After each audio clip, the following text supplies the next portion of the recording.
لیکن حضرت مسیح تو مجسم معجزہ تھے، یہ ان کی خاص بات۔ پیدائش معجزے سے ہوئی بغیر باپ کے، حضرت مریم کی گود میں بھی بات کر رہے ہیں، اور میرے نزدیک تو اس سے پہلے ولادت کے وقت بات کی حضرت مریم سے۔ تو یا لیتنی مت قبل ھذا وکنت نسیا منسیا، اور میں تو، اور دوسرا فکر یہ کہ اب میں کہاں جاؤں گی اس بچے کو لے کر، کیا بتاؤں گی لوگوں کو، کون مانے گا کہ یہ فرشتہ اس کی منہ سے اللہ تعالیٰ کے حکم خصوصی یہ مجھے عمل ٹھہرا ہے، میں نے کچھ زنا نہیں کیا ہے، کوئی بدکاری نہیں کی ہے۔ اس بچے کو اٹھائے ہوئے جب آئیں اپنی قوم میں، قالوا یا مریم لقد جئت شیئا فریا، اے مریم تم تو یہ بہت ہی گندا کام کر کے لے آئی ہو، یہ کیا کیا، یہ کس کا بیٹا ہے، کس کا ولد الحرام ہے یہ؟ اور اے مریم، نہ تو تمہارا والد کوئی بدکار آدمی تھا، نہ تمہاری ماں کوئی بدکار عورت تھی، تم تو ایک اعلیٰ گھرانے کی، ہمارے ہاں کے اعلیٰ دینی گھرانے کی فرد، کیا کیا تم نے؟ یا اخت ہارون ما کان ابوک امرأ سوء وما کانت امک بغیہ فاشارت الیہ، حضرت مریم نے اشارہ کر دیا، بھائی اس سے پوچھ لو، بس اشارہ، یہ بھی نہیں کہا کہ یہ اس سے پوچھ لو۔ کیسے بات کریں اس سے جو بچہ ہے گود کے اندر، اس سے ہم بات کریں، یہ بتائے گا ہمیں۔ قال انی عبد اللہ آتانی الکتاب وجعلنی نبیا، اب وہ گود والا بچہ بول رہا ہے۔ اور انگریزوں کے آنے کے بعد مسلمانوں میں سے ایک طبقے کا یہ جو فیصلہ تھا کہ نہ انگریزی پڑھیں گے، نہ سائنس پڑھیں گے، نہ یہ پڑھیں گے، نہ وہ پڑھیں گے، نہ انگریزی تہذیب اختیار کریں گے، نہ میز کرسی پہ بیٹھ کر کھانا کھائیں گے، نہ چمچہ استعمال کریں گے، یعنی ٹوٹل بائیکاٹ، مقاطعہ۔ سر سید نے کہا کہ اگر تم اس پر چلتے رہے تو تم تو مارے جاؤ گے۔ ہندو تو آگے بڑھ رہا ہے، تعلیم حاصل کر رہا ہے، سائنس پڑھ رہا ہے، انگریزی پڑھ رہا ہے، اور تم رہ جاؤ گے، پھر کیا ہوگا؟ کچھ عرصے کے بعد تم سقے رہ جاؤ گے یا قصائی رہ جاؤ گے، بس اللہ اللہ خیر صلی اللہ، اور کیا رہے گا تمہارا مقام، کیا رہے گا؟ لیکن نتیجہ کیا نکلا؟ سر سید احمد خان نے جب دیکھا کہ اسلامی عقائد کی جو چیز سائنٹزم کے اندر ٹھیک نہیں بیٹھ رہی ہے، اسے اتار دو، توڑ دو۔ یہ فرشتہ کوئی چیز نہیں ہے، جن کوئی چیز نہیں ہے، اور یہ معجزات کوئی شے نہیں ہے، یہ مسیح نہ اٹھانا اترے گا، کوئی سوال ہی پیدا نہیں ہوتا، یہ وہ اور یہ پیشن گوئیاں اور یہ معجزات قرآن کے پیشن گوئیاں احادیث کی سب جو ہے رد کر کے پھینک دی۔ اور ان سے دو قسم کے لوگ متاثر ہوا سر سید سے، یہ ہے ایک نقطہ جو میں آج بیان کر رہا ہوں۔ ایک تو جو مستقل طور پر اسی رائے پر چل پڑے اور انتہا تک جا پہنچے، ضلوا ضلالا بعیدا، ان میں سر فہرست آتا ہے غلام احمد قادیانی۔ لیکن غلام احمد قادیانی سے یہ جو ہے جو زہر اتنا نہیں پھیلا جتنا کہ مولوی محمد علی لاہوری سے، جس سے کہ لاہوری ان کا فرقہ بنا ہے۔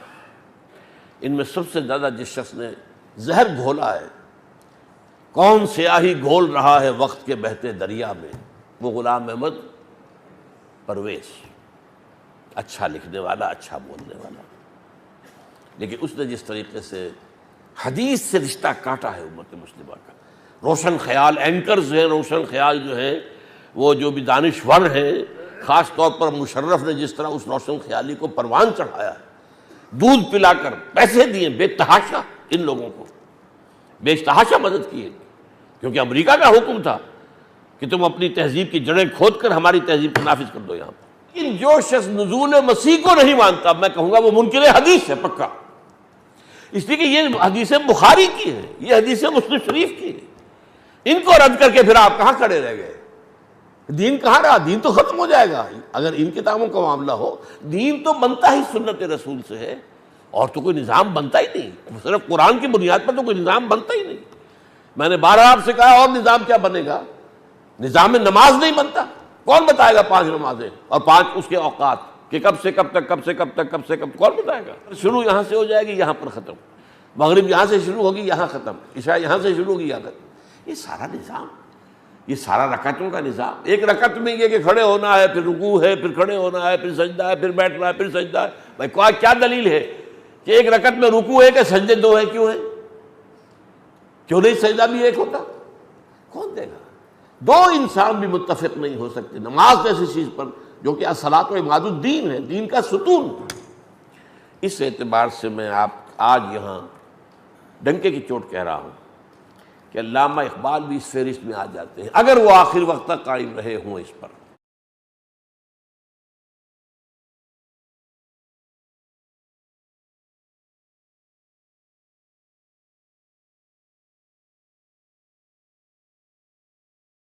نحمدہ ونصلی علی رسولہ الکریم،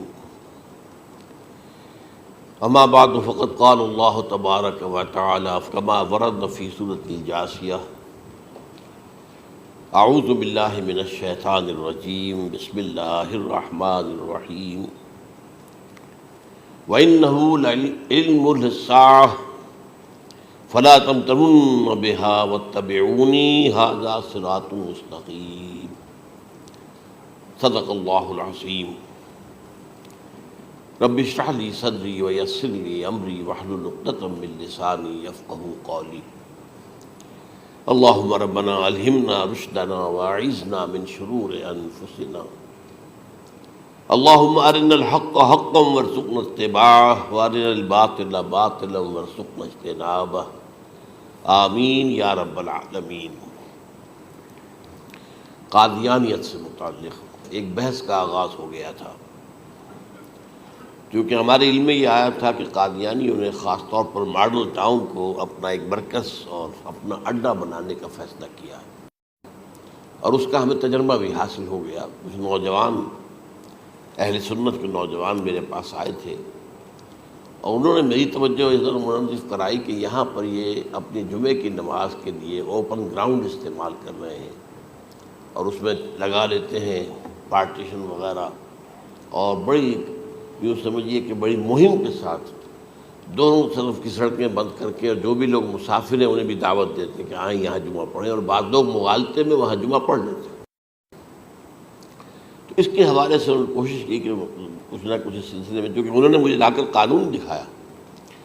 پاکستان میں جو قانون نافذ ہے وہ یہ ہے، چاہے یہ کہ وہ نافذ نہیں ہے بالفعل، لیکن ہے قانون کی کتاب میں تو موجود ہے، کہ قادیانی اپنے کوئی جو بھی ان کے نزدیک بھی ان کے مذہبی شاعر ہیں، ان کو مسلمانوں کی شکل میں برملا علی الاعلان ادا نہیں کر سکتے، کیونکہ وہ تو دھوکہ دہی بات ہو گئی کہ لوگ سمجھیں گے یہ مسلمان ہی ہیں۔ اب جب انہیں، آپ کو معلوم ہے کہ ہماری پوری جو مرکزی اسمبلی تھی، نیشنل اسمبلی، اس کے فیصلے کے تحت قرار دیا گیا بالاتفاق کہ قادیانی غیر مسلم ہے، دائرہ اسلام سے خارج ہے۔ یہ تو فیصلہ ہوا پارلیمنٹ کا ایک بڑے پیمانے، بعد میں پھر ضیاء الحق صاحب کے زمانے میں یہ تو ہوا تھا، آپ کو معلوم ہے، بھٹو کے زمانے میں۔ تو ضیاء الحق صاحب کے زمانے میں اسی کی گویا کہ فردر سٹیپ کے طور پر یہ بات طے کی گئی اور قانون بنا دیا گیا کہ وہ اپنی مسجد کو مسجد نہیں کہہ سکتے اور مسجد کی صورت پر نہیں بنا سکتے کہ گزرنے والے کو یہ خیال ہو کہ یہ مسجد ہے۔ اسی طرح وہ اگر کوئی اسلامی شاعر کا ارتکاب کریں گے علی الاعلان تو بھی یہ قابل تعزیر ہے، جرم ہے۔ وہ اپنے کئی احاطوں کے اندر، اپنے گھروں کے اندر جو چاہیں کریں، لیکن کھلے میدان میں آ کر جو شاعر اسلامی باہر، ان لوگوں نے سب کچھ اڈاپٹ تو کر رکھا ہے۔ سب سے بڑی بات تو وہ ہے کہ انہوں نے ایک جھوٹے نبی کا اقرار کیا ہے کہ وہ نبی ہے، اس نے ہمارے درمیان فصیل ہائی کر دی ہے۔ اب جو اس کو مانتے ہیں ان کے نزدیک ہم کافر ہیں۔ آپ کو معلوم ہے کہ یہ میں بیان کر چکا ہوں کہ حالانکہ قائد اعظم کا کتنا بڑا احسان تھا کہ چودھری ظفر اللہ خان کو انہوں نے فارن منسٹر بنایا پاکستان کا، لیکن جب ان کا انتقال ہوا ہے قائد اعظم کا تو اس کی جنازے کی نماز میں شریک نہیں ہوا، وہ شخص موجود رہا۔ جو دوسرے ممالک کے سفراء آئے ہوئے تھے، ظاہر بات ہے وہ مسلمان تو نہیں تھے، کوئی عیسائی تھے یا کوئی اور تھے، ہندو تھے، بدھ تھے، جو بھی تھے۔ اب چونکہ قائد اعظم کا انتقال تھا ایک مملکت کے صدر کا، تو وہ لوگ سبھی موجود تھے، لیکن ظاہر ہے کہ وہ نماز میں شریک نہیں ہوئے، وہ مسلمان تو نہیں تھے۔ ان کے ساتھ کھڑا رہا یہ شخص۔ اس نے یہ بات، اور جب اس سے پوچھا گیا کہ تم شریک کیوں نہیں ہو تو اس نے کہا دیکھو بھائی، مجھے یا تو مسلمان سلطنت کا کافر وزیر سمجھ لو یا کافر سلطنت کا مسلمان وزیر سمجھ لو۔ میرے نزدیک یہ کافر سلطنت ہے، میں اس کا مسلمان وزیر ہوں چونکہ میں قادیانی ہوں۔ اب تمہارے نزدیک یہ اسلامی مملکت ہے تو میں کافر ہوں، پھر میں اس کی نماز کیسے پڑھوں؟ تو بہرحال ان چیزوں کی وجہ سے جو دھوکہ دینے والا معاملہ ہو گیا، ورنہ کوئی اور لوگ ہوں یہاں پہ، ہمیں ان سے تعارض نہیں ہے، عیسائی بھی ہیں، اپنی تبلیغ کرتے ہیں، کوئی خلاف ان کے رد عمل نہیں ہوتا، الا یہ کہ کہیں یہ واقعہ پیش آ جائے یا کوئی یعنی خام خواہ کو شوشہ کوئی شرارتی لوگ اٹھا دیں کہ انہوں نے قرآن کی یہ جو ہے بے حرمتی کی ہے، تو یہ تو پھر تحقیق سے معلوم ہو سکتا ہے کہ واقعہ کی تھی کہ نہیں کی تھی۔ لیکن ایک وقت میں جو اس پر تو ان کا احتجاج ہوتا ہے، لیکن یہ کہ ان کے جو ہے چرچ ہے ان کی ساری اور تبلیغ ان کی ہو رہی ہے اور بڑھ بھی رہی ہے تعداد ان کی، لیکن اس کے خلاف کوئی رد عمل تو ہمارے یہاں نہیں۔ تو یہ ہے اصل میں وہ بات۔ تو اس پر جو گفتگو شروع ہوئی تھی میں آج اس کی تکمیل کرنے جا رہا ہوں۔ حضرت عیسیٰ علیہ السلام کی دوبارہ آمد کا تعلق ہے، اس کے ضمن میں قرآن مجید میں جو نص قطعی ہے وہ نص قطعی یہ ہے اِنَّهُ لَعِلْمٌ لِلسَّاعَةِ فَلَا تَمْتَرُنَّ بِهَا۔ حضرت عیسیٰ کا ذکر ہوا ہے سورہ جاسیہ میں، اور وہاں فرمایا گیا ہے کہ یہ عیسیٰ کا دوبارہ آنا قیامت کی علامت ہوگا، یعنی کہ اب قیامت بالکل قریب آ گئی ہے۔ اِنَّهُ لَعِلْمٌ لِلسَّاعَةِ، علم حاصل ہوگا ان کی دوبارہ آمد پر کہ اب قیامت جو ہے وہ سر پر آ گئی ہے۔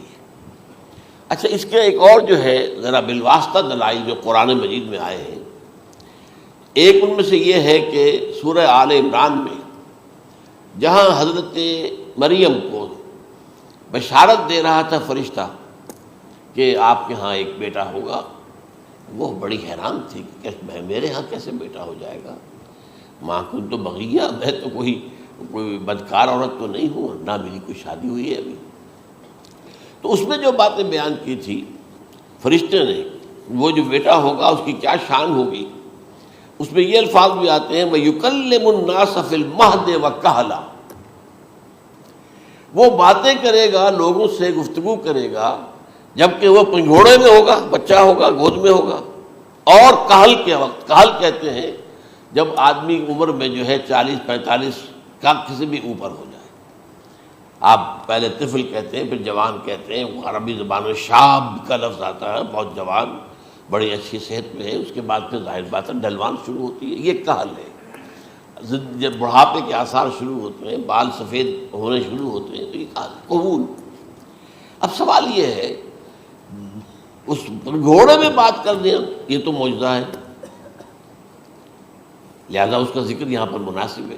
یہ بڑے ہو کر بات کرنے کی کیا ضرورت تھی کہنے کی، وہ تو سبھی کرتے ہیں انسان، یہ اسی لیے کہ معلوم ہو کہ کہولت بھی انہیں آئے گی۔ آپ حالانکہ آپ کو معلوم ہے سب مانتے ہیں، عیسائی بھی مانتے ہیں، سب مانتے ہیں، 33 برس کی عمر میں انہیں اٹھا لیا گیا، اس دور میں تو کہولت آئی نہیں، اس لیے قرآن ذکر کر رہا ہے۔ اور یہ بات جو ہے دوسری مرتبہ آئی ہے، یہ سورہ المائدہ میں آیت نمبر 110 وَتُكَلِّمُ النَّاسَ فِي الْمَهْدِ وَكَهْلًا، صرف یہ ضمیر کا فرق ہے، وَيُكَلِّمُ النَّاسَ فِي الْمَهْدِ وَكَهْلًا اور وَتُكَلِّمُ النَّاسَ فِي الْمَهْدِ وَكَهْلًا، یہ ہے جب قیامت کے دن اللہ تعالیٰ حضرت عیسیٰ سے سوال کریں گے، اے عیسیٰ ابن مریم، کیا تم نے میری اجازت سے اور میری تائید سے یہ معجزے نہیں دکھائے، یہ معجزے نہیں دکھائے، میں نے تم پر یہ فضل نہیں کیا؟ اور یہ گویا کہ بالواسطہ عیسیٰ کے ماننے والوں سے خطاب ہے کہ اللہ تعالیٰ کے کتنے بڑے بڑے احسان ہوئے، اور اسی میں تم بات کرتے تھے لوگوں سے پنگھوڑے کے اندر بھی اور کہولت کی عمر میں بھی، تو یہ کہولت کی عمر کب آئی؟ حضرت عیسیٰ علیہ السلام۔ تو اس کے بغیر تو ممکن ہی نہیں ہے کہ وہ دوبارہ دنیا میں آئیں، پھر ان کے اوپر وہ عمر آئے اور اس عمر کے اندر بھی وہ بات کریں گے۔ تو یہ میرے نزدیک قرآن مجید کے اندر دلائل ہیں اس چیز کے کہ حضرت عیسیٰ علیہ السلام کی دوبارہ جو ہے آمد ہوگی۔ اب اس ضمن میں چاہتا ہوں کہ آج خاص طور پر جو الساعہ کی اور جو علامتیں قرآن میں آئی ہیں، یہ ضمنی مضمون ہو جائے گا، لیکن بہرحال یہ بھی ایک معلوماتی مضمون ہے کہ ایک تو یہ قیامت کی بڑی نشانیوں میں سے حضرت عیسیٰ کا دوبارہ آنا، اور کیا کیا جو ہے باتیں بیان ہوئی ہیں وہ ذرا غور سے سن لیجیے۔ پہلی بات میں نے ہلکا سا حوالہ دیا تھا، ہم تو ایک لفظ قیامت بولتے ہیں، وہ قیامت جو ہے اتنا ہمارے نزدیک جامع لفظ ہے کہ جس میں وہ بھی جو زلزلۃ الساعہ آئے گا وہ بھی ہے، پھر جو نفخ روح نفخ ساق ہوگا وہ بھی ہے، لیکن قرآن مجید سے معلوم ہوتا ہے کہ یہ الساعہ ہے، وہ گھڑی جس دن کے یہاں قیامت برپا ہوگی، زلزلہ آئے گا، شدید ترین حالات آئیں گے، فوری طور پر تمام انسان مر نہیں جائیں گے، جو ہے اس کا نقشہ جو کھینچا گیا ہے، یا ایھا الناس اتقوا ربکم ان زلزلۃ الساعۃ شیء عظیم یوم ترونها تذہل کل مرضعۃ عما ارضعت وتضع کل ذات حمل حملها وتری الناس سکارى وما هم بسکارى ولکن عذاب اللہ شدید۔ اے لوگو ڈرو، اللہ کا تقوی اختیار کرو، اس لیے کہ قیامت کا زلزلہ بہت سخت شے ہے، بہت بھاری ہے۔ ان زلزلۃ الساعۃ شیء عظیم، جب پہاڑ چل رہے ہوں گے اور جو ہے انسان جو ہیں گے وہ جس طرح پروانے ہوتے ہیں، پتنگے ہوتے ہیں، ایسے اڑ رہے ہوں گے انسان، اور اس میں یہ بھی حال ہوگا کہ لوگ جو ہے ہر جو دودھ پلانے والی ہے وہ اپنے بچے کو بھول جائے گی۔ ظاہر بات ہے کہ اپنی پڑی ہوئی ہے مصیبت، حالانکہ سب سے زیادہ محبوب ترین شے دنیا میں اس سے اونچی محبت نہیں ہو سکتی جو ماں کو اپنے دودھ پیتے بچے سے ہوتی ہے، انہیں بھول جائے۔ تذہل کل مرضعۃ عما ارضعت، اور تمہیں ایسا محسوس ہوگا کہ لوگ کسی نشے کی کیفیت میں ہیں، یعنی وہ بدحواس ہیں، وہ بدحواس ہو گئے، لیکن یہ کہ وما هم بسکارى، اور وہ مدہوش نہیں ہوں گے، ولکن عذاب اللہ شدید۔ تو یہ ہے زلزلۃ الساعہ، وہ ایک خاص وقت جو ہے، ایک خاص گھڑی جس میں کہ یہ ہونا ہے۔ اس کے علاوہ قرآن مجید میں اب القارعہ وما ادراک ما القارعہ یوم یکون الناس کالفراش المبثوث وتکون الجبال کالعہن المنفوش۔ اب یہ کیا ہے؟ یہ نقشہ ہے قیامت، یہ وہی ہے الساعہ، القارعہ الساعہ۔ اسی کے ساتھ قرآن میں آتا ہے الواقعہ، اذا وقعت الواقعۃ لیس لوقعتها کاذبہ، تو یہ خافضۃ رافضہ، یہ الفاظ سورہ واقعہ میں ہے۔ اسی طریقے سے اور جو ہے الحاقہ ما الحاقہ وما ادراک ما الحاقہ، یہ تمام جو الفاظ قرآن مجید میں آئے ہیں یہ آئے ہیں الساعہ کے لیے، قیامت کے لیے نہیں۔ قیامت میں بعد میں بتاؤں گا آپ کو۔ چنانچہ 3 نفخے ہیں جو قرآن سے ثابت، نفخ فی الصور، اور اس نفخ فی الصور کا یہ عالم ہوگا یوم ینفخ فی الصور ففزع من فی السماوات ومن فی الارض الا من شاء اللہ، جس دن پھونکا جائے گا سور میں، اور اس وقت صورتحال یہ ہو جائے گی کہ جو بھی آسمانوں میں ہے، زمین میں ہے، سخت پریشانی اور سخت پشیمانی اور ایک طرح کے مرعوبیت اور خائف ہو کر رہ جائیں گے، الا ان کے کہ جن کو اللہ چاہے، اس کے کوئی ملائکہ مقربین ہوں گے۔ من فی السماوات ومن فی الارض ہے، اس کے ساتھ ہی یہ کہہ دیا گیا ہے، لیکن یہ باقی پورے لوگوں کے اوپر، پوری مخلوقات کے اوپر ایک جو ہے گھبراہٹ کی کیفیت طاری ہو جائے گی۔ تو یہ ہے پہلا فضا۔ دوسرا فضا کیا ہے؟ فضا صعق، صعق کہتے ہیں آدمی کا بے ہوش ہو جانا۔ یہ دوسری مرتبہ جب سور پھونکا جائے گا، وَنُفِخَ فِي الصُّورِ فَصَعِقَ مَن فِي السَّمَاوَاتِ وَمَن فِي الْأَرْضِ إِلَّا مَا شَاءَ اللَّهُ، یہ ہے کہ اس کے بعد وہ سب کے اوپر موت طاری ہو جائے گی۔ یہ دوسرے سور پھونکے جانے کے بعد ہے۔ پھر ثُمَّ نُفِخَ فِيهِ أُخْرَى، پھر ایک مرتبہ اور پھونک ماری جائے گی، یہ تیسرا ہو رہا ہے۔ فَإِذَا هُمْ قِيَامٌ يَنظُرُونَ، تو اچانک سب کے سب کھڑے ہوں گے اللہ کی طرف دیکھتے ہوئے۔ اب یہ جو ہے یہ ہے یوم القیامہ، قام یقوم قیامتاً، کھڑا ہونا، کیونکہ اس دن یوم یقوم الناس لرب العالمین، جس دن کے تمام انسان جو ہے کھڑے ہو جائیں گے اپنے رب کے حضور میں، جس کا نقشہ کھینچا گیا ہے اذا دکت الارض دکا دکا وجاء ربک والملک صفا صفا۔ تو یہ سب کے سب انسان بھی جو ہے موجود ہوں گے، فرشتے صفے باندھے ہوئے ہوں گے، اور اللہ تعالیٰ جو ہے اپنے خاص عرش کے ساتھ یحمل عرشہ ثمانیہ، 8 فرشتے اس عرش کو اٹھائے ہوئے ہوں گے، جبکہ یہ آسمان پھٹے گا اور اس روئے ارضی پر اللہ تعالیٰ کا نزول ہوگا۔ یہ جو ہے ہمارا یوم القیامہ یہاں ہے، یوم القیامہ ہی میں جو فیصلے ہونے یہاں ہونے، قصہ زمین برسر زمین، جو نیکیاں تم نے یہاں کمائی ہیں یا جو بدیاں تم نے یہاں جن کا ارتکاب کیا کا فیصلہ یہاں ہوگا۔ اس کے بعد واللہ عالم کچھ اور بھی چیزیں ہیں، لیکن یہ کہ وہ سب عام طور پر لوگوں کے علم میں نہیں ہے۔ میں نہیں چاہتا کہ خام خواہ کسی نئی بات سے کوئی جو ہے ذہنوں کے اندر کوئی ایک تشکیک پیدا ہو جائے، شبہات پیدا ہو جائے، لیکن یہ چیزیں جو میں نے آپ سے عرض کی یہ از قرآن ثابت ہے، اسی زمین پر اترنا ہے۔ وجاء ربک والملک صفا صفا، یہ سب کے سب آئیں گے اور ملائکہ اور اس کے علاوہ جو ہے دوسرے مقامات پر اس کا نقشہ کھینچا گیا ہے۔ سورۃ الحاقہ ہی کے اندر ہے اللہ کا عرش جو ہے 8 فرشتے اٹھائے ہوئے نیچے اتریں گے، تو یہ تمام چیزیں قرآن مجید میں مذکور ہیں، اور یوم القیامہ یہی ہوگا۔ لیکن وہ ہے یوم القیامہ، ہم قیامت کہتے ہیں اس کو جس کو قرآن کہتا ہے الساعہ، الزلزلہ، الحاقہ، القارعہ، الواقعہ۔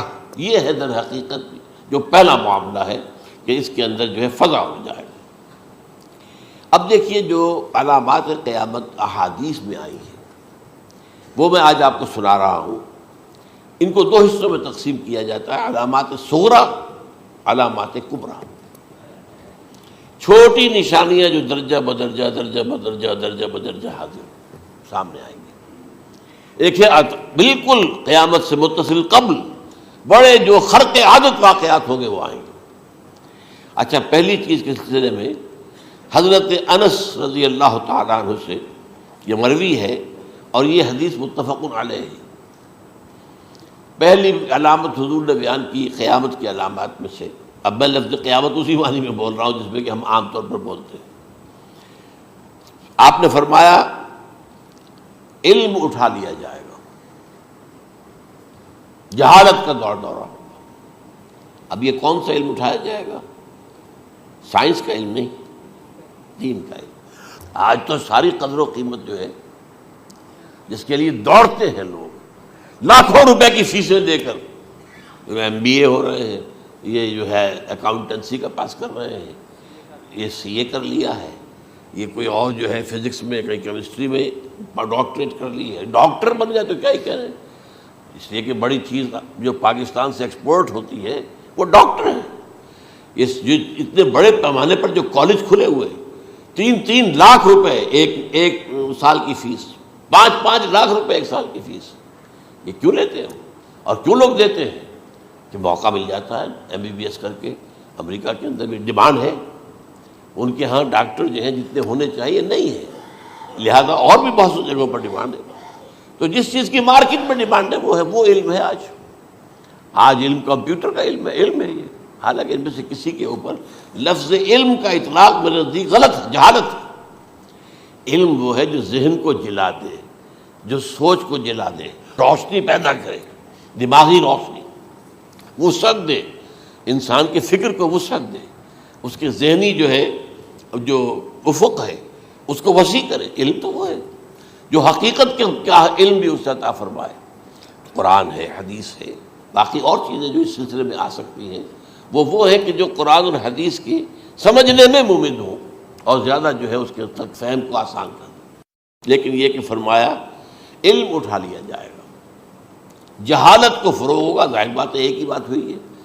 دوسرے نمبر پہ یہ کہ جہالت کو فروغ ہوگا۔ نمبر 3 زنا کثرت سے ہوگا۔ نمبر 4 شراب نوشی عام ہو جائے گی۔ نمبر 5 عورتوں کی تعداد بہت زیادہ ہو جائے گی، مردوں کی تعداد کم ہو جائے گی، یہاں تک کہ 50 عورتوں کا خیر خبر کرنے والا، کوئی نگرانی کرنے والا، وہ ایک مرد۔ اچھا، یہ تو ہے ایک حدیث جو میں نے آپ کو بیان کر دی، متفق علیہ، یہ بخاری اور مسلم دونوں میں ہے۔ دوسری حدیث بخاری کی ہے، اس کو حضرت ابو ہریرہ رضی اللہ تعالیٰ عنہ نے روایت فرمایا ہے، قیامت آئے گی جب امانت ضائع ہو جائے گی۔ آج ہمارے ہاں امانت کے ضائع ہونے کا جو نقشہ ہے شاید پوری دنیا میں کہیں اور نہیں۔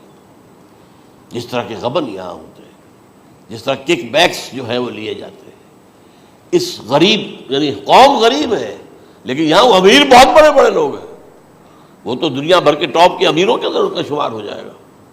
لیکن یہ کہ یہ سب امیر کیسے بنے؟ غبن بلین آف ڈالرز کا، اب تو اس سے کم کی تو بات ہی نہیں ہوتی۔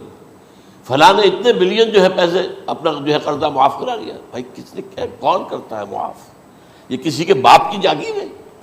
یہ پیسہ بینک کے اندر حکومت کا ہے کہ حکومت کو اختیار ہو گیا وہ رائٹ آف کر دے ان کے جو ہے ان کی جائیدادیں کرو ضبط۔ لیکن ہوتا کیا ہے، بینک آفیسر بے ایمان ہے، وہ کہتا تھا 1 کروڑ کا قرضہ لے جاؤ، 10 لاکھ مجھے دے جاؤ، چاہے تم میرے پاس کوئی ڈاکومنٹ جو ہے ایسے نہیں دے سکتے، حالانکہ ہونا چاہیے اتنا بڑا قرضہ لے رہے ہو تو ڈاکومنٹس یہاں پر ہمارے سامنے لاؤ کہ اگر تم نہ دے سکو تو ہم ان ڈاکومنٹس کے ذریعے سے تمہاری جائیداد، تمہاری کوئی جاگیر، تمہاری کوئی اور چیز اس کو قبضہ کریں۔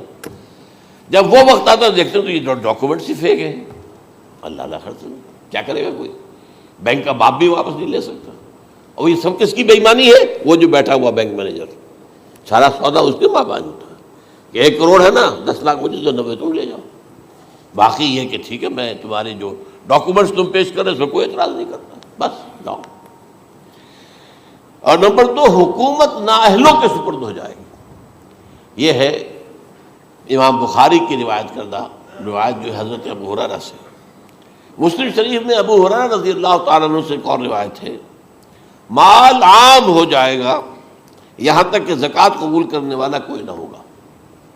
یہ بات وہ ہے جو آج سعودی عرب اور UAE کے اندر آپ کثرت سے دیکھ سکتے ہیں۔ دولت جو ہے وہ ریل پیل، ابھی تھوڑا سا آیا ہے معاملہ خاص طور پر دبئی میں، کیونکہ وہاں بہت زیادہ کنسٹرکشن ہو رہی تھی، تو پوری دنیا میں آپ کو معلوم ہے کہ جو ریئل اسٹیٹ کہلاتا ہے اس کا حال بہت پتلا ہے، لیکن وہاں کے دولت ریل پیل ہے ہر جگہ پر۔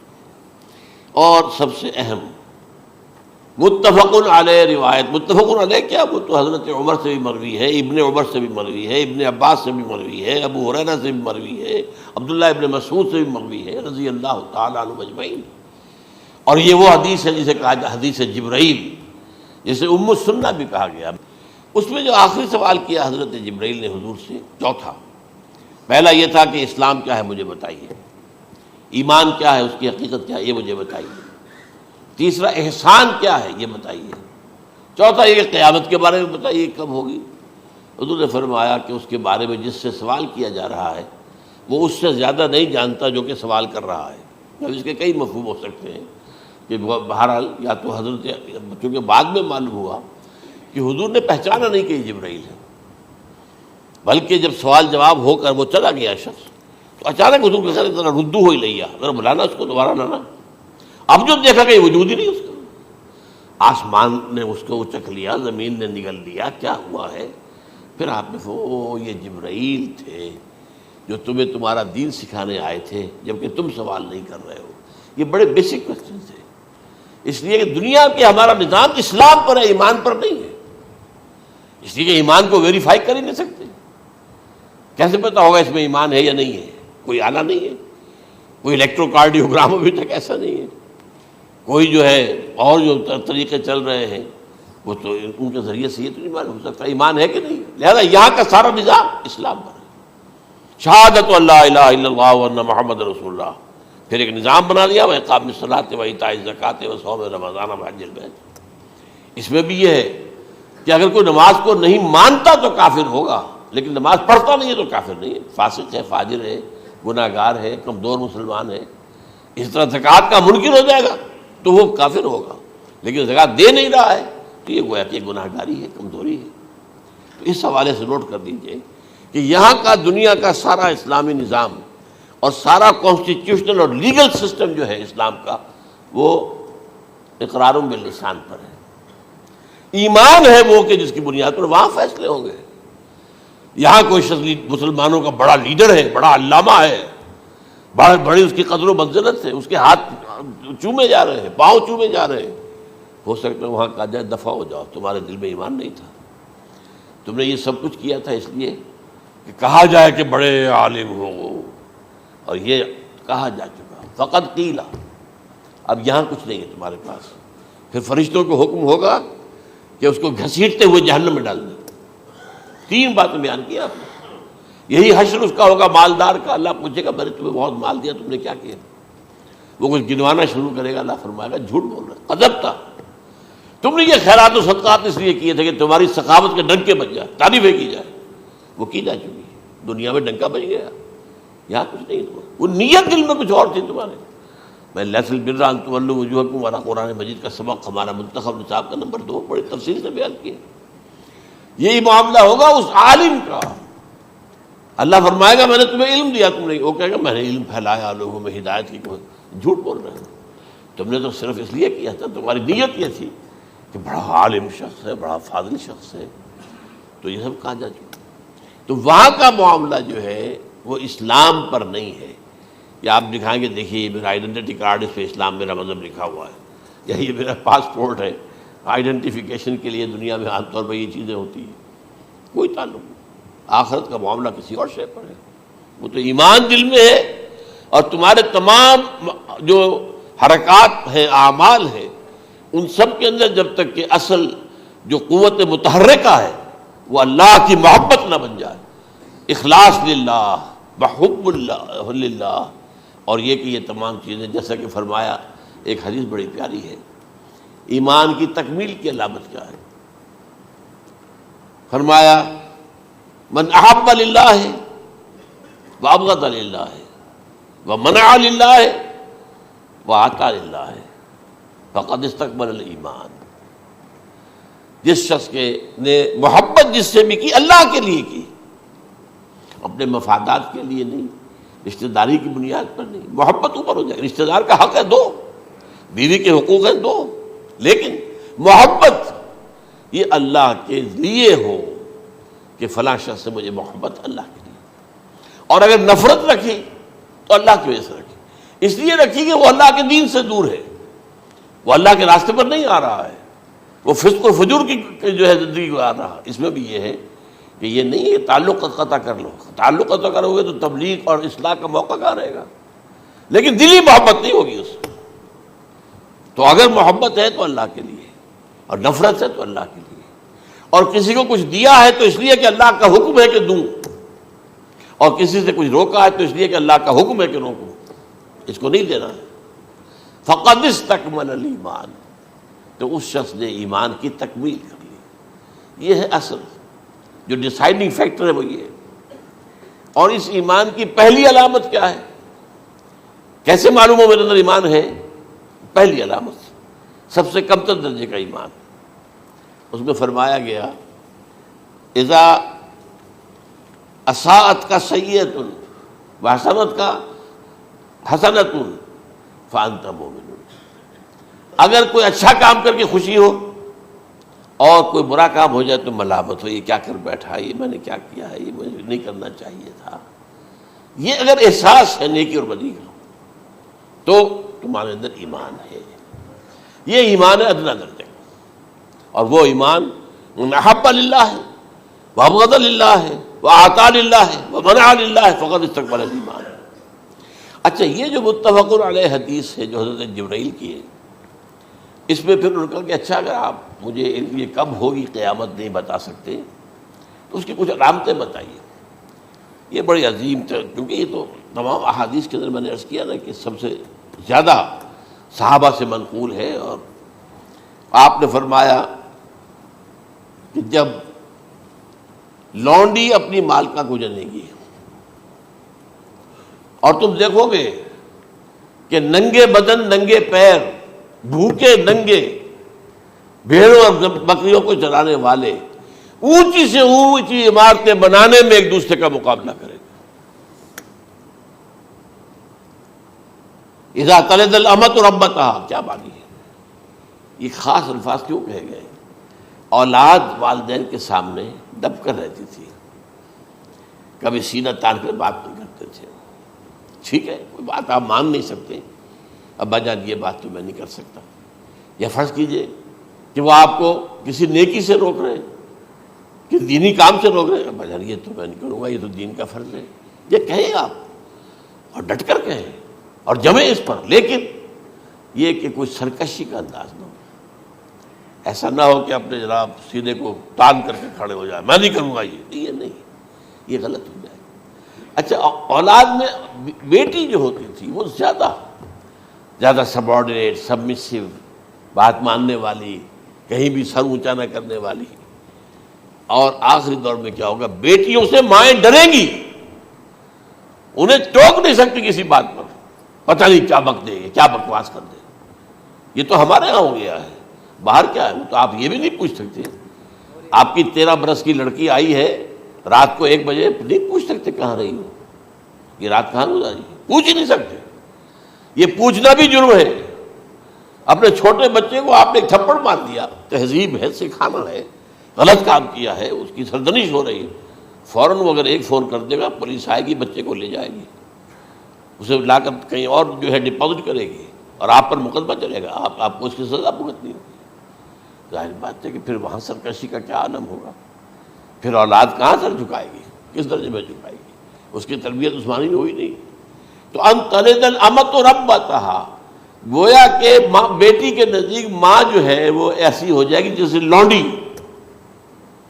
گویا کہ لونڈی نے ایک اپنی مالکہ کو جنم دیا ہے، بیٹی مالکہ بن جائے گی اور ماں جو ہے لونڈی بن جائے گی، اور دولت کی ریل پیل کا ابھرتا دکان، یہ جو بھوکے ننگے اور مفلس، کیا حال تھا 100 برس پہلے، انہیں کھانے کو کچھ نہیں ملتا تھا۔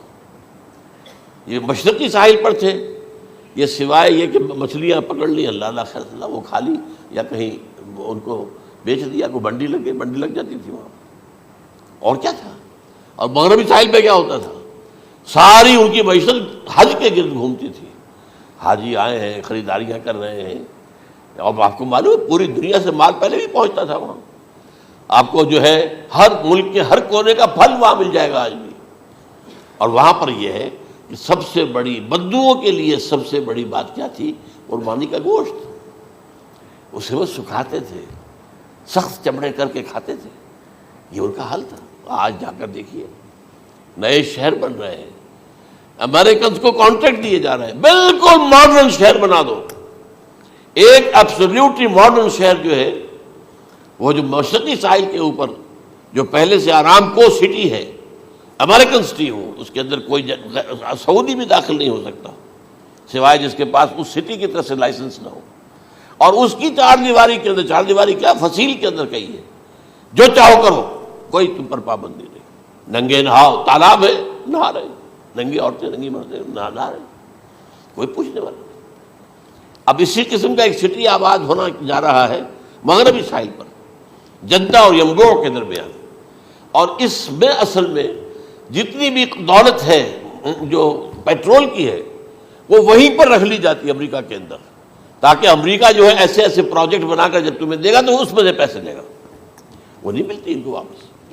بہرحال یہ تو میں نے ایک جگہ آپ سے ذکر بھی کیا تھا، دی کنفیشنز آف این اکنامک ہٹ مین، وہ کنفیشنز کی بات جو ہے اگر آپ میں سے کسی کو دلچسپی ہو تو اسے پڑھیں کہ کس طریقے سے 1973 کے آئل امبارگو کے بعد جو شاہ فیصل شہید کے زمانے میں ہوا تھا، پھر جس طریقے سے امریکہ نے ان تمام ممالک کو جکڑ لیا ہے، اس کا پورا جو پروسیس کیا تھا وہ سامنے آتا ہے۔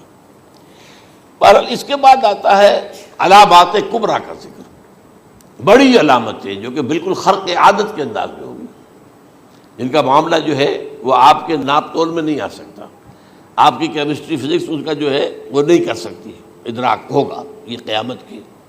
ان میں نمبر 1 کیا ہے؟ ایک بہت بڑا دھواں آئے گا، پوری دنیا کو لپیٹے گا۔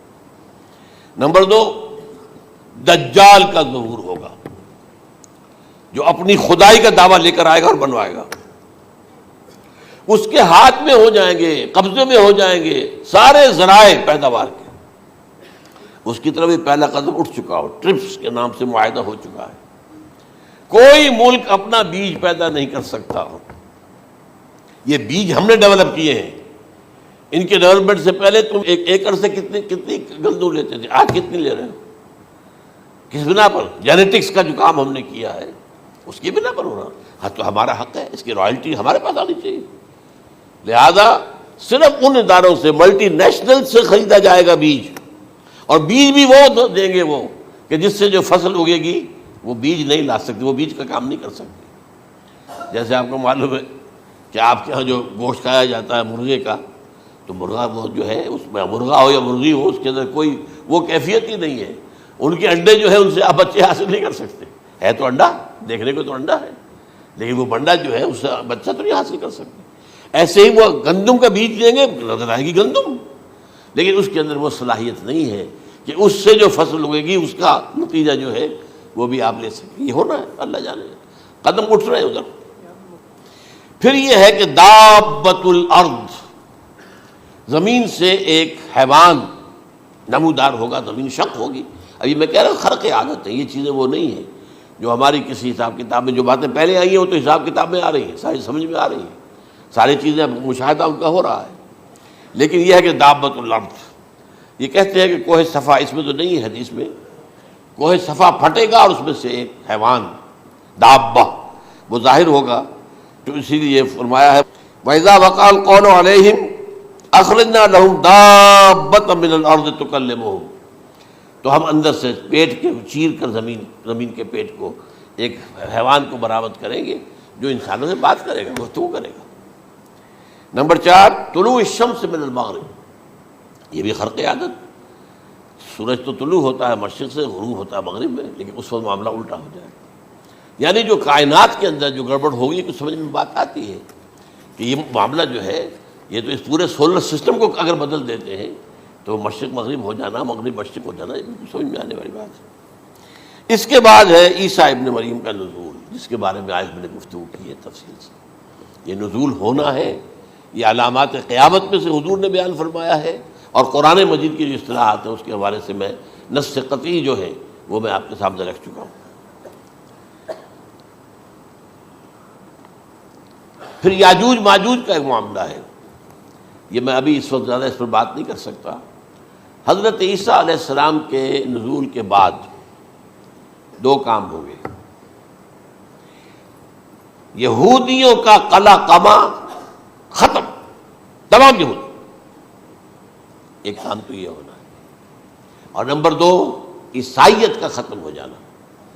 عیسائیت کی نفی کر دیں گے، بھائی تم مجھے خدا کا بیٹا بنائے بیٹھے ہو، میں تم خدا کا بیٹا نہیں ہوں، میں تو اس کا بندہ ہوں، رسول ہوں، میں نے تم سے کب کہا تھا کہ مجھے خدا کا بیٹا بناؤ۔ نمبر 2 یہ کہ وہ خنزیر کو قتل کر دیں گے، یعنی یہ تم نے خنزیر کب سے کھانا شروع کر دیا؟ میں تو تم کو نکاح اجازت دے کر گیا تھا، یہ تو شریعت موسوی میں حرام تھا، اور میں کہہ کر گیا تھا کہ یہی شریعت تم پر لاگو رہے گی، ہاؤ کم تم نے کیسے کی؟ آج بھی بہت سے رومن کیتھولکس جو ہے وہ سور نہیں کھاتے، وہ اس میں ہے ان کے اندر کچھ نہ کچھ بات جو ہے جو حضرت عیسیٰ کی تعلیمات کا کچھ اثر ان کے ہاں ہے۔ میں تو ایک مرتبہ، یہ 1971 کی بات ہے، 4-5 دن کے لیے برسلز میں رکا تھا، اس لیے کہ وہاں مجھے ایک صاحب نے خط لکھا تھا کہ وہاں ایک نوجوان ہے، ابھی اس ایمان لایا ہے، اور اس کے کچھ مسائل ہیں، ہم کوشش کر رہے ہیں ان کے مسائل حل کریں، آپ بھی جا رہے ہیں۔ میں انگلینڈ جا رہا تھا تو واپسی پر آپ ان کے یہاں چند دن ٹھہرے، میں حیران ہوا، ویسے اس نے مجھے اپنے گھر ٹھہرایا نہیں، اس لیے کہ ماں باپ تو اس کے کرسچن تھے، اور پولیس کا چیف آفیسر اس کا باپ تھا، چیف آف پولیس فورس۔ اس نے مجھ سے 1 دن کھانے پہ بلایا، میں ہوٹل میں ٹھہرایا مجھے، اس نے کہا آپ اطمینان سے یہاں کھانا کھائیں، اس گھر میں نہ آج تک کوئی شراب کی بوند آئی ہے اور نہ ہی کوئی بوٹی آئی ہے سور کی۔ Roman Catholics. اب اکلوتا بیٹا تھا یہ عبدالعزیز، اس نے بعد میں نام رکھا، وان کینٹر اس کا نام تھا جو کہ اوریجنل تھا، پھر اس نے نام رکھا عبدالعزیز وان کینٹر، پرانا نام بھی بحال رکھا۔ نہایت خوبصورت، 28 سال کی عمر تھی، اور اس وقت میں نے دیکھا تھا کہ اس کی فقہی معلومات جو ہے میری معلومات سے 10 گنا زیادہ۔ اس کی وجہ کیا ہے؟ وہ گیا تھا موراکو میں ایز اے ٹیچر ملازمت کرنے، پیسہ کمانے، وہاں وہ مسلمانوں سے اس کا ہوا رفع ضبط ہوا، اسلام کی تعلیمات سامنے آئی، اسلام لے آیا۔ اب اکلوتا بیٹا ہے، اور ماں باپ جو ہے کرسچن کیتھولکس۔ جب وہاں سے واپس آیا تو پھر کہتے ہیں کہ ہمارے درمیان ایک معاہدہ ہے، وی آر لیونگ ٹوگیدر، لیکن یہ معاہدہ ہے ہم مذہب پہ بات نہیں کریں گے، بس باقی جو بھی ہے وہ ساتھ رہ رہے ہیں۔ لیکن میں حیران ہوا، مجھے معلوم نہیں تھا۔ اچھا، اس کے بعد اس نے جب اسلام کا فیصلہ کیا تو اس کے سامنے سوال آیا کون سی فقہ اختیار کروں؟ تو اس نے بڑی جو ہے تھورو اسٹڈی کی ہے تمام فقہوں کی، کمپیریٹو اسٹڈی، ان کو کرنے کے بعد پھر فائنل فیصلہ اس کا یہ تھا کہ حنبلی فقہ میں اختیار کروں گا۔ 4 فقہوں میں سب سے لیٹسٹ حنبلی ہے، یعنی حنفی نمبر 1، پھر مالکی نمبر 2، پھر اس کے بعد شافعی نمبر 3، پھر یہ امام احمد ابن حنبل ہے۔ اور امام احمد ابن حنبل کے زمانے تک احادیث بہت بڑے پیمانے پر جمع ہو چکی تھی، جبکہ ابھی حضرت امام ابو حنیفہ کے زمانے میں کوئی اتنا زیادہ جو ہے حدیث کا بھی ذخیرہ نہیں بنا تھا۔ اسی پر تو لوگ حیران ہوتے ہیں کہ زیادہ حدیث امام ابو حنیفہ کے علم میں نہیں تھی، لیکن مجال ہے کہ ان کا کوئی فتویٰ جو ہے کتاب و حدیث کتاب اور سنت کے خلاف ہو۔ اگرچہ انہوں نے صاف کہا کہ اگر تم پاؤ کوئی ایسی سچی حدیث، پختہ حدیث جو میری کسی رائے کے خلاف ہو تو میری رائے کو دیوار پر دے مارنا اور اس صحیح حدیث کی پیروی کرنا. لیکن ویسے اس کے بعد یہ کمال یہ ہے کہ بہت ہی کوئی شاذ معاملہ ہے کہ جس میں ان کا کوئی فتویٰ وہ کتاب و سنت کے منافی ہو یا سنت کے منافی ہو. کتاب پہ تو سوال پیدا نہیں ہوتا، کتاب تو ساری ان کے سامنے موجود تھی. اس کے بعد یہ ہے کہ یاجوج ماجوج، اصل میں بتا رہا تھا آپ کو کہ جب عیسائیت بھی ختم ہو گئی، یہود ویسے ختم ہو گئے، استیصال ہو گیا، جڑ کٹ گئی، اب عیسائیت گویا کہ اسلام میں ضم ہو گئی. عیسائیت مذہب ختم، یہودی خود ختم. اب یہ طاقت کتنی ہو جائے گی؟ تقریباً 2/3 دنیا آ گئی. تمام اب عیسائی 2 ارب کے قریب ہیں، 1 ارب 90 کروڑ ہوں گے، یا مسلمان بھی 1 کروڑ 50-60 لاکھ ہیں. دونوں کو جوڑ لیجیے کتنے ہو گئے؟ 6 ارب کل آبادی ہے. لیکن اس کے بعد آتا ہے یاجوج ماجوج کا خروج. یہ یاجوج ماجوج میرے نزدیک چائنا اور رشیا ہے. ان کی مجموعی طاقت اتنی ہوگی اور یہ اس طرح آئیں گے ہر اونچائی پر سے اترتے ہوئے، پھسلتے ہوئے. جیسے 1962 میں جب وار ہوئی تھی بٹوین چائنا اینڈ انڈیا 1962 میں، تو وہ اس وقت کا نقشہ مجھے آج بھی اخبارات میں پڑھتا تھا تو یاد، waves after waves of Chinese soldiers were coming down the slopes of Himalayas. یہ تو وہ ہے نا جن کی تعداد کا کوئی حساب نہیں ہے. اور رشیا اور یہ مل کر جو ہے، میرا اندازہ یہ ہے کہ جب پہلے ملحمۃ العظمیٰ ہوگی وہ عیسائیوں اور مسلمانوں کے درمیان، اس وقت یہ دونوں پاورز نیوٹرل رہیں گی. لیکن غالباً یہ بات طے کر لیں گی کہ ویپنز آف ورلڈ جو ہے ماس ڈسٹرکشن، یہ استعمال مت کرنا. اگر یہ ویپنز آف ماس ڈسٹرکشن استعمال کرو گے تو ہم میدان میں آ جائیں گے. اس میں وہ جنگ جب ہو چکے گی، پھر حضرت عیسیٰ کو فتح حاصل ہو جائے گی، اور پھر یہ کہ یہودیت ختم ہو جائے گی، عیسائیت بطور مذہب ختم ہو کر اسلام میں ضم ہو جائے گا. پھر وہ 40 برس کا عہد حکومت ہے حضرت عیسیٰ علیہ السلام. لیکن جب یہ فتح ہو جائے گی ان پر، اب یاجوج ماجوج آئیں گے اور اتنی تعداد میں آئیں گے کہ بحیرہ طبریہ جو ہے اس کا سارا پانی پی جائیں گے. یہ تو اگر آپ کو کبھی اندازہ ہو یا کوئی آپ جانیں ان لوگوں کو جو ان چینیوں سے واقف ہیں، وہ کہتے ہیں زمین پر ہلتی ہوئی کوئی چیزوں سے وہ چھوڑ کے کھا جائیں گے. جہاں وہ جاتے ہیں ایز اے لیبرر، وہاں کے جو سارے کتے ہیں ختم، ساری بلیاں ختم، ہر شے، وہ جو سانپ کھاتے ہیں، ہر چیز کھاتے ہیں. اور یہ تمام ایسٹرن کنٹریز کے اندر ہوتا ہے. بڑی ڈیلیشس ڈشز ہیں یہ سانپ وغیرہ وغیرہ. اور یہ جس طرح کھا جائے، پانی پیا ایک قطرہ نہیں رہے گا اس پر. تو پھر جو ہے اللہ تعالیٰ اس وقت جو ہے اس میں ایک ایسی بیماری پیدا کرے گا، یہ سب مر جائیں گے. یہ معجزے سے ہوگا. یعنی ان کے اوپر فتح جو ہے وہ عام لڑائی کے ذریعے سے نہیں ہوگی، بلکہ اس کے اوپر فتح جو ہوگی وہ اللہ تعالیٰ سے بوجھ، ایک بیماری پیدا ہوگی، سب مر جائے گا. اور اس کے بعد اللہ تعالیٰ ایسے پرندے بھیجے گا بڑی لمبی لمبی گردنوں والے، وہ ان سب کو کھا جائیں گے. جیسے ہمارے ہاں گدھ ہوتے ہیں، وہ ان کو صاف کر دیں گے. ورنہ تو یہ ہے کہ پوری دنیا کے اندر جو بدبو اور جو پیدا ہوتا معاملہ اس سے، تو اس نوع انسانی کی بقا ممکن نہیں تھی. ان کے خاتمے کے بعد پھر یہ ہوگا کہ حکومت اسلامی جو ہے پوری دنیا میں حضرت مسیح علیہ السلام کی ہوگی. 45 برس وہ رہیں گے. اسی میں وہ کہلن بھی آ جائے گا، وہ فی المہد و کہلن جو میں نے شروع میں بیان کیا تھا. اسی میں پھر یہ ہے کہ وہ شادی بھی کریں گے، ان کی اولاد بھی ہوگی. اور پھر ان کا انتقال ہوگا تو حضرت حضور صلی اللہ علیہ وسلم کے حجرے میں، وہیں پر جہاں حضور اور ابو بکر اور عمر رضی اللہ تعالیٰ عنہم دفن، وہیں پہ ان کو دفن کیا جائے گا. اور قیامت کے دن حضور فرماتے ہیں کہ میں اور یہ تینوں ساتھ نکلیں گے. تو یہ ہے والات و واقعات. بہرحال اس میں یہ ہے کہ یہ نوٹ کر لیجئے کہ جہاں تک ہمارے ہاں آج کل کا معاملہ ہے، میرے نزدیک میں یہ کہنے پر مجبور ہوں، جو رفع و نزول مسیح کو نہیں مانتا وہ کم سے کم منکر حدیث ضرور ہے. میں اس سے کم کا فتویٰ نہیں دے سکتا. اب یہ ہے کہ جو لوگ مہدی کو نہیں مانتے ان کا معاملہ میں مختلف سمجھتا ہوں. چند منٹ لے رہا ہوں آپ کے، اور اس لیے کہ ان کی حدیثیں صحیحین میں نہیں ہیں، بخاری مسلم میں نہیں. اور یہ کہ بہرحال ان کا معاملہ جو ہے وہ ایسا نہیں ہے حضرت عیسیٰ کا. حضرت عیسیٰ کے آنے کا جو کچھ ہوگا وہ تو میں نے آپ کے سامنے بیان کر دیا. لیکن یہ ہے کہ حضرت مہدی ہمارے نزدیک اس میں خرق عادت کوئی ہے ہی نہیں. جیسے ہر صدی کے مجدد ہوتے ہیں، آخری صدی کے مجدد وہ ہوں گے، اور میرے نزدیک یہی آخری صدی ہے، اور اسی میں حضرت مہدی کا ظہور ہو جانا. سعودی عرب میں کوئی خانہ جنگی ہوگی کسی بادشاہ کے انتقال پر، اور پھر اس وقت یہ ظاہر ہوں گے، اس وقت ملک کے حالات کو سنبھالنے کے لیے لوگ ان کو زبردستی نکالیں گے، چھپے ہوئے ہوں گے ایک گھر میں. یہ حضرت ام سلمہ رضی اللہ تعالی عنہ کی روایت ہے کہ ایک بادشاہ کے انتقال پر یہ خانہ جنگی ہو جائے گی، اور ایک شخص مدینے سے بھاگ کر مکے میں چھپ جائے گا.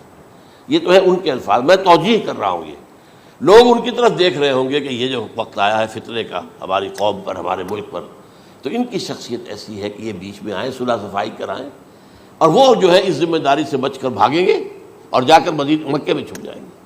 پھر لوگ انہیں تلاش کر کے نکالیں گے اور زبردستی ان کے ہاتھ پر بیعت کریں گے، ورنہ وہ اتنے بڑے منصب کو. اور پھر یہ بھی ہے، ایک حدیث میں آتا ہے یصلحو فی لیلۃ واحدہ، ایک رات میں ان کی مکمل اصلاح کر دیں گے. یعنی اگر کوئی تھوڑا بہت نقص اور عیب کوئی ہوا بھی، کوئی کمی کوتاہی ہوئی بھی، تو اللہ تعالیٰ ایک رات میں اصلاح کروا دیں. لیکن ہمارے نزدیک اس قدر کوئی خرق عادت ہے ہی نہیں. البتہ جو کہتے ہیں اہل تشیع، وہ خرق عادت ہے کہ ان کے 12ویں امام جو ہے وہ بچپن ہی کے اندر اس خوف سے کہ جو بنو عباس بادشاہ ہیں وہ ان کو قتل کر دیں گے، تو وہ ایک غار میں چھپا دیے گئے. اب وہ 1200 برس سے اس غار کے اندر چھپے ہوئے، اور اس کے بعد وہ ظاہر ہوگی، وہ امام مہدی ہوں گے. اس میں خرق عادت ہے، لیکن میں یہ کہتا ہوں کہ محض خرق عادت کی بنیاد پر ہم اس کی نفی نہیں کریں گے. کیوں؟ کیا ہم یہ نہیں مانتے کہ اصحاب کہف 300 برس تک سوئے رہے؟ یہ کیا عام بات ہے؟ حضرت عزیر علیہ السلام، اللہ نے انہیں موت دی، موت، اور 100 برس کے بعد زندہ کر کے اٹھا لیا. تو خرق عادت حضرت عیسیٰ کو ہم اتنا بڑا خرق عادت مانتے ہیں کہ اٹھا کر آسمان پر، تیسرے آسمان کے اوپر ہیں، موجود ہیں، اب بھی ہیں. شب معراج میں تیسرے آسمان پر حضور کی ملاقات ان سے ہوئی. تو یہ خرق عادت کی بنیاد پر نفی نہیں ہم کرتے. ہو سکتا ہے، لیکن یہ کہ اس کے لیے ہمارے پاس کوئی دلیل نہیں، کوئی احادیث نہیں، کچھ نہیں، اس لیے ہم اس کو نہیں مانتے. البتہ خود وجود جو ہے حضرت مہدی کا، وہ کوئی عجیب بات نہیں ہے. وہ تو جیسے پہلے بھی آئے ہیں ہمارے مجددین، ایسے مجدد ہوں گے اور دین کو تازہ کر دیں گے. ایک صحیح اسلامی ریاست جو ہے وہ عرب میں قائم ہو جائے گی دوبارہ. حضور نے فرمایا وہ عدل اور انصاف سے عرب کو اسی طرح بھر دے گا جیسے کہ وہ اس سے پہلے ظلم اور جور اور زیادتیوں کے سے بھری ہوئی ہوگی. تو یہ کام ہوگا، یہ تو مجدد کا کام ہوتا ہی ہے اس حوالے سے. لیکن بہرحال میں نے پھر بھی کہا کہ اگر احادیث کی کمزوری کی وجہ سے کہ صحیح عین میں نہیں ہے، اگر کوئی شخص انکار کرے تو مجھے کوئی اعتراض نہیں ہے، ٹھیک ہے. لیکن جو حضرت عیسیٰ کے نفع سماوی اور حضرت عیسیٰ کے نزول کا انکار کرتا ہے، وہ کم سے کم، میں انہیں اور آگے کوئی فتویٰ نہیں دیتا کہ وہ کافر ہو گئے یا یہ ہو گئے یا وہ ہو گئے، لیکن منکر حدیث کے لائن میں تو وہ لازماً کھڑے ہو گئے، کیونکہ اتنی واضح اور پکی حدیثیں ہیں حضرت مسیح کے نزول کی، اور علامات قیامت میں جس طرح ان کا ذکر آتا ہے کہ اس سے انکار جو ہے وہ جب تک آپ پوری حدیث کے ذخیرے کا انکار نہ کریں اس وقت تک ممکن نہیں ہے. اقول قولی ھذا واستغفر اللہ لی ولکم ولسائر المسلمین والمسلمات.